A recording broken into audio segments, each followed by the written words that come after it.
Hey there, I'm Brandon. This is the Dirt Church Devotional. You know, there's some passages in the Bible that can be kind of hard to understand and that we have a tendency to get wrong.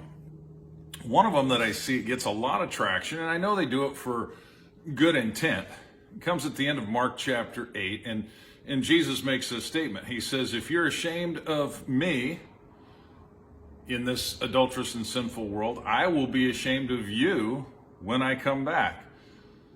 And a lot of people will take that passage and they'll put it on Facebook, they'll put it on social media and say something like, well, if you're not ashamed of Jesus, pass this on, tag 10 of your favorite friends or something like that. Like as if Jesus is going to be checking your Facebook post to make sure you passed on a spiritual chain letter or something. I don't think that's the case.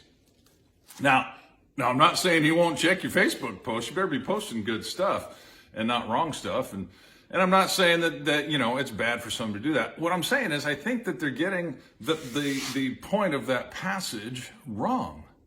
And why do I say that? Well, let's go back to the context. In the context of that passage, the end of chapter 8, excuse me, Jesus has just got done rebuking Peter for rebuking him.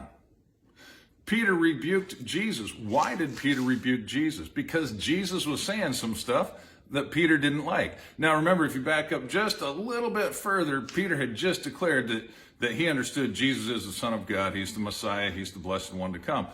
And Jesus had commended him for that. In fact, he said, look, you know what, your name is Simon, I'm going to call you Peter, and upon this rock I'll build my church, and the gates of hell won't prevail against it. Really kind of built him up. Of course, it wasn't Peter that Jesus was going to build his church on, it was that testimony. So then Jesus immediately goes into talking about his death. He says, look, we're going to Jerusalem. I'm going to be handed over to sinful men. They're going to crucify me. They're going to kill me.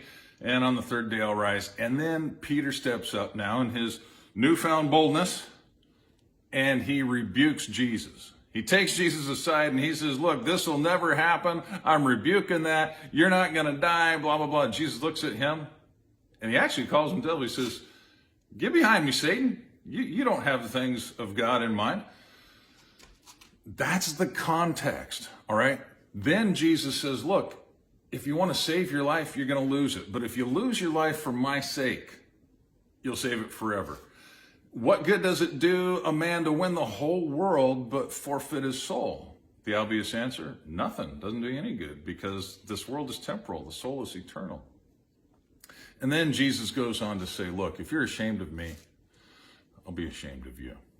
So what does he mean by being ashamed? Within that context, if you're not willing to accept God's plan his way, you're demonstrating that you're ashamed of him. If you're not willing to step up and do things the way he wants you to do them, even when they don't make sense. See, it didn't make sense to Peter that the Messiah, the Son of God, would die. Why? Because in Peter's mind and in many of our minds, dying is losing. God wins. Jesus wins. Love wins. How can you win if you die? Well, that's because the dying was just the first part of it. After that, he was going to rise again.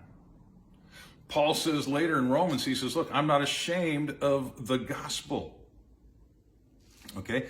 Same word. It's only used like 7 times in the New Testament. I'm not ashamed of the gospel. Why? Because it's the power of God for the salvation of mankind. What's the gospel? It's the good news that Jesus took your place and my place on the cross. We committed the crime and he did the time. And if we're ashamed to let him do the time for us, if we're ashamed to say, you know what, I deserve this, but there's nothing I can do about it other than accept Jesus, if we can't allow that he paid the price, then he's going to be ashamed of us when he comes back. So I know you don't want to be ashamed. I know you want to let him pay the price for you, although it's kind of hard. So chew on that. Don't be ashamed of Jesus. Don't be ashamed of the way he did it. Don't be ashamed of the way he's calling you to do things, and don't be afraid to step out and do them his way. His way is the way that leads to life. By the way, Jesus said he is the way, the truth, and the life. All right? Nobody comes to the Father except through him. Chew on that. We'll talk to you next time.